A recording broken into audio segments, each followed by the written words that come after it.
Hello and greetings. Middle of the week, hump day, 25th of June, correct? Yes, cheers.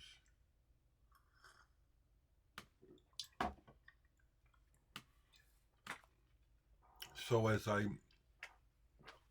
got on this morning, it's about 7:20 in the morning. I tend to go to bed early now. That's what old people do. I am old.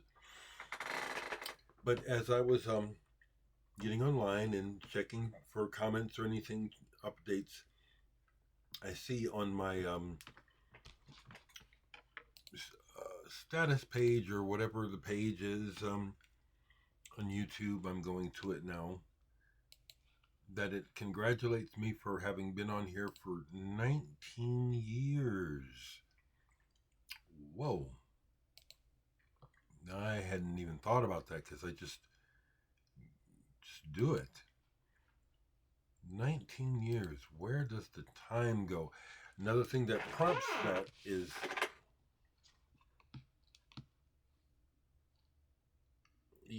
and so now they're talking about becoming a YouTube partner because of all, apparently I get 48K 48,000 views within a 28-day period on average, and it's been like this for a long time. I'm not interested. I see where people who get millions of subscribers get these plaques from YouTube. I'm not interested in that. I guess I'm just mostly because I try to stay in the moment.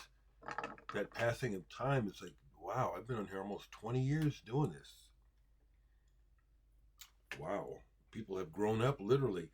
So as part of my morning routine is I change my profile pictures on Facebook just for something to do every day. And when I go there, I see that a woman who I don't know well, but we're friendly, Liz, shared a picture of me and her daughter about 12, 13 years ago. And she was saying she loved this picture of us, and her daughter is grown now, and it's passing of time. That's something.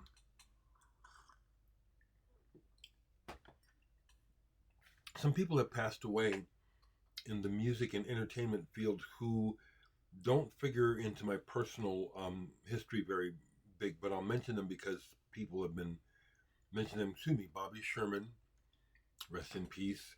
Mick Ralphs, rest in peace. I only ever bought one Mott the Hoople album, and I was so disappointed in it. They are an example of a band who don't have what it is that I like. They look cool. And I never liked Bad Company. It's just not my style. Do I recognize that Bad Company is good and they are well loved by people? Yeah. I'm just not one of them. So I don't have anything to say about Mick Ralphs. Rest in peace, though. Every time you turn around, somebody else goes. Somebody else. The leader of the band Harmonium from Canada. Now, of the three, that's someone who's actually in my collection. Harmonium. I see that he passed away. Rest in peace, everyone. The passage of time. So, to talk, this project that I'm working on, let me get the record. I went ahead and opened it because I'm a music listener, not a total nerd out collector where it's like I got to have sealed copies. No, I opened this, the Ogden Etzel album, and listening to it on vinyl is the way to go. I've had it on CD for a while. This is really well done. This makes Omaha proud, and I see it that way because Omaha being a big small town, not a city, there's 6 degrees of connection to everyone. And so when I was looking at this album and for the first time owning it to see the credits and stuff, my buddy Nick Fackler, whose baby turned 2 on my brother's birthday last week, his dad is on the album. He wasn't in the band proper, but he was part of the ensemble that went to California to record part of this album. Douglas, Doug, I'm gonna call him Doug now. He sent me a link to some old footage of the band Ogden Edsel recording at the record plant. And there's Otis, as I remember him when we were young. And then there's Nick Fackler's dad in the video looking just like Nick on guitar, which is what's so uncanny in the passage of time. And then some of the other names on here, I was familiar literally with most of the band on here. And Buck Wireman, we're still in contact. William Carey, I used to party with him. Bill Frenzer. And then some of the other people in the credits from the Omaha scene. Some videos back, someone said that they said it sounded like Omaha has a cool music scene. It actually has had a music scene for as long as I can remember, and probably before I was old enough to play. There's always cliques, but there's a hotbed of music activity going on, and has been in Omaha for a long time. And some of the other names on here, one of the names that I haven't seen this guy in a while is Michael Brownstein. He's an old friend who I didn't fall out with, but he really went right wing nutso. But he was involved in the album. He was involved with the band. Used to hang out with him, and he became a engineer. I think he's worked on the Grand Funk album that Frank Zappa produced. That's our buddy Michael Brownstein, who was part of this crew. And so it brings back memories of stuff, the original Old Market. And Doug being older than me, some of his memories are things I don't remember, but he brings up things like yesterday when we were talking in between takes at Aaron's place. Just a flood of memories. Turns out that Doug worked with, or rather Aaron worked in television years ago with one of Doug's uncles. Just all these connections are very cool. And this album is good. And I wasn't thinking about the fact that they had an actual quote-unquote underground hit off of this album, Dead Puppies. That's the one that got played on Dr. Demento a lot, Dead Puppies. So I worked yesterday, and I will work more today on the project. It's got me activated. I like being activated. It's a challenge because it's not me just working in MIDI, which, I can get up and running in MIDI really good. But working with the human voice is a challenge to make it fit in with the music, not just on top of it. That's easy to do. You want the vocals on top, but in the music, and that's my challenge. And the other part is there's some editing on folk song number 2, and that was Aaron's idea. So I'm so glad that I called Aaron. Aaron's just a good head, and so those edits are things I want to work on today. Cheers.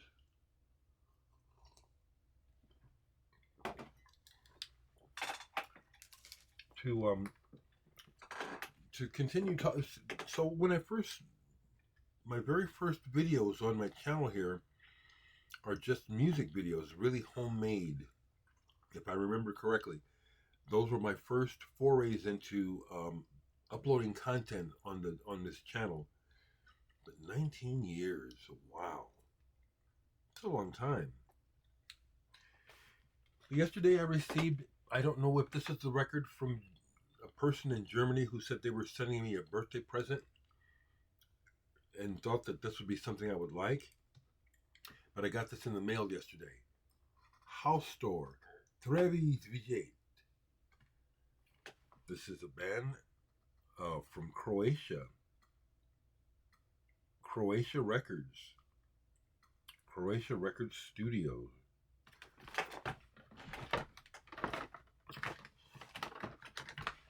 I've got to get my peepers here. I'm wondering if this is somehow related to that book that I'm in Poland.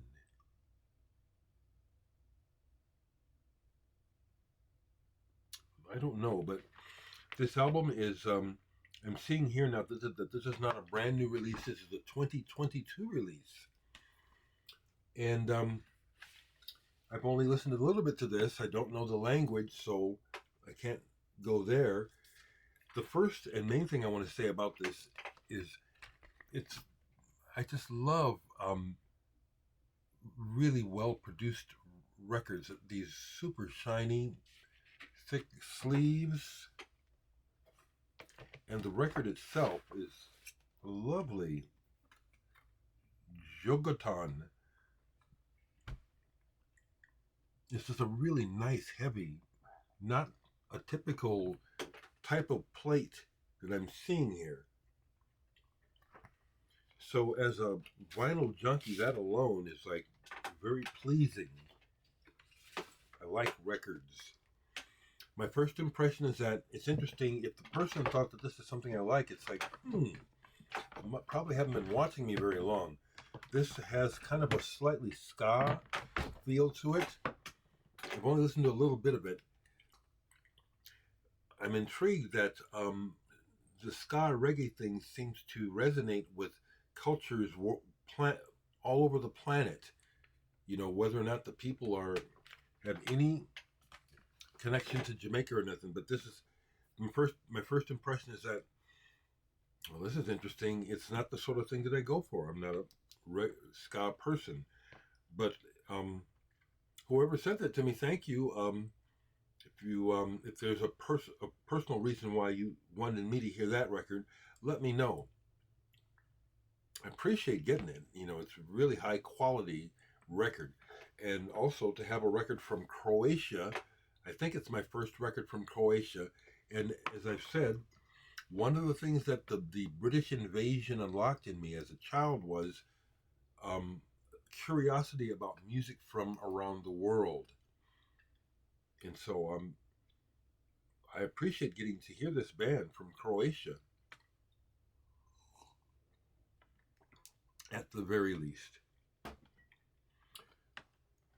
So besides working yesterday in the studio, I watched a fair amount of TV. An interview with Terry Riley. He just turned 90. My friend Thalum McDonough showed a picture of him with his partner and Terry Riley yesterday for Terry's birthday on Facebook. What an incredible man Terry Riley is. But I watched some newer proggy metal sort of stuff. Periphery, Tesseract, Sick, some others. I'd have to call up my USB to call them. But I try to keep up on stuff. And I watched something that, anyway, I'm just trying to just go with music. But as far as plays here, the last records that got played here in the house was this new reissue of Immutable by Miss Sugar. I listened to it all the way. I do respect that the way this is recorded is the way they want people to hear them. I do kind of realize that, you know, but I still, honestly, if I could get my hands on these tapes, I would mix them differently. But this music is very powerful. And the words are finally starting to kind of come through. Not that they mean anything just yet, but I'm just starting to pick up on Jen's words. This was the surprise yesterday. It was sticking out like the Steve Hackett is over here. I had tried to stuff some records away, and I'm so out of room. So this was kind of sitting out, and I couldn't remember what it sounds like. This is one that I bought used not that long ago by Mouse on Mars, and it's called Radical Connector. Yeah, and this was a big surprise yesterday because I like Mouse on Mars. I've seen them live. I remember now that I didn't talk much to them, but I said hi. So I met either Jan St. Winter, one of the main guys from the band I did speak to. Might have been Andy Toma. But this is the best thing that I have by them. And it's like I was surprised at how good this was, and it just kept, it's more organic than electronic, and it's funky. There's a female vocalist on here on several tracks, and I like what she does. But musically, it was like it just kept going from strength to strength as I listened to it. Andy Toma and Jan St. Winter. Yeah, I met those guys. This came out in 2004. See, that's the passing of time. When I was a child, the way time passed, a year or a couple of years, it felt way different than it does now. Excuse me. So the idea that this album is over 20 years old, 2004, 2025, it's kind of wild. The time seems liquid because this is like, it doesn't sound 20 years old at all. Sounds real modern. And then I'd forgotten, when I pulled it, I'd forgotten that it was on colored vinyl. And thankfully, this is a decent disc. It's not noisy. Some colored vinyl you can unfortunately hear. This was a very pleasant surprise yesterday. Mouse on Mars. These records were close to it, so no, they weren't. I pulled these for some reason. Did I play something else? Yes. Okay, so after I was done working yesterday and I got... My days are simple, okay? That's why I can tell you, it's like Dear Diary here. I don't mind telling you. So, at one point, I was playing records and I pulled that, and I pulled some other things in the M section.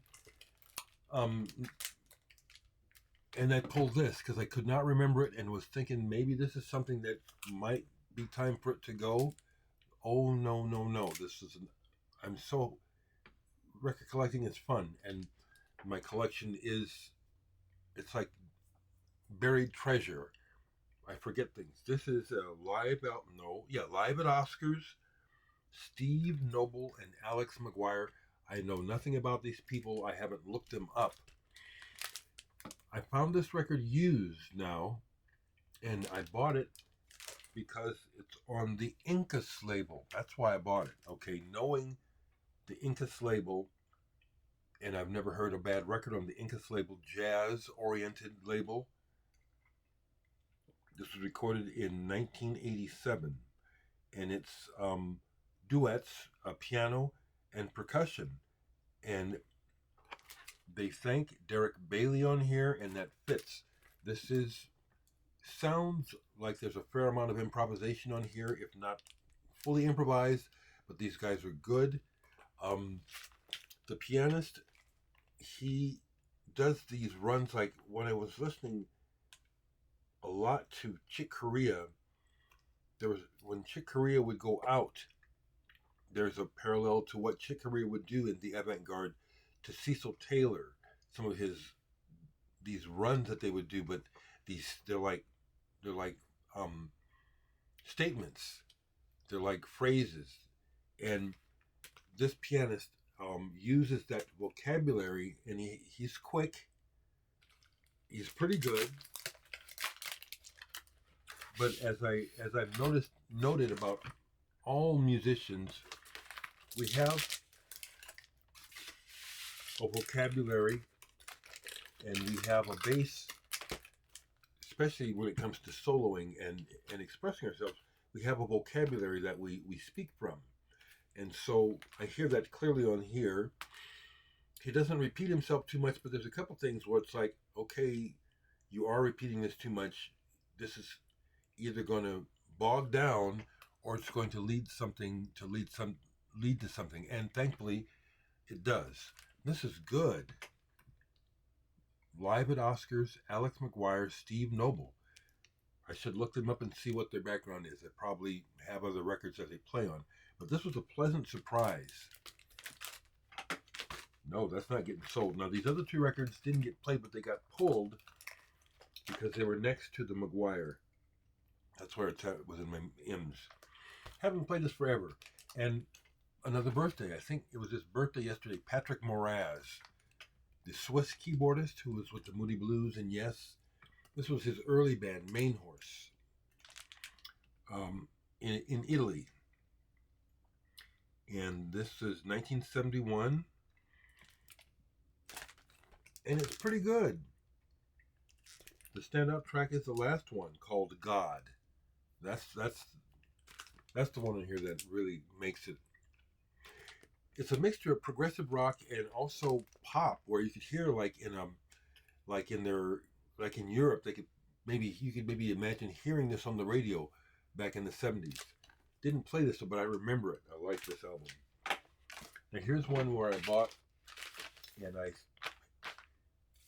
still haven't investigated it deeply, although I understand this man's history and well loved and well respected. Tim Maya, the existential soul of Tim Maya. And this is a little more on the soul side of things, where I tend to lose interest because it's just kind of almost too familiar. I want to look at the label of this. Like when I hear recent hip-hop music booming out of the stereos as the cars pass through my neighborhood, I hear what the latest beats are, the latest rhythm of the hood is. I can't avoid it. So I'm not interested in it because it also is connected to a lot of parts of life that's not how I live, you know. It's a criticism. It is. The music is a little too close, like the blues with my neighbor cousin. When he rides his motorcycle, he blasts his stereo loud. It's always the same bluesy shit, you know. I'm tired for life of that stuff. And so the Tim Maya, when I put it on, it was like sounding like he was sounding like people in my neighborhood rather than Brazil. I'm gonna play it again today though. So tomorrow is my sister Stephanie's birthday. I think I'll be 70, so she'll be 73. Is that right, Stephanie? You'll be 73 tomorrow. Again. Wow. We're in our 70s. Wow. Just happy to be alive. Thankful to be alive.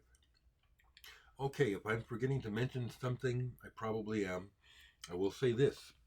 Someone thanked me for not mentioning politics, but the thing is, I'm not an ostrich. I don't bury my head in the sand and stick my ass up in the air so I can get fucked easier.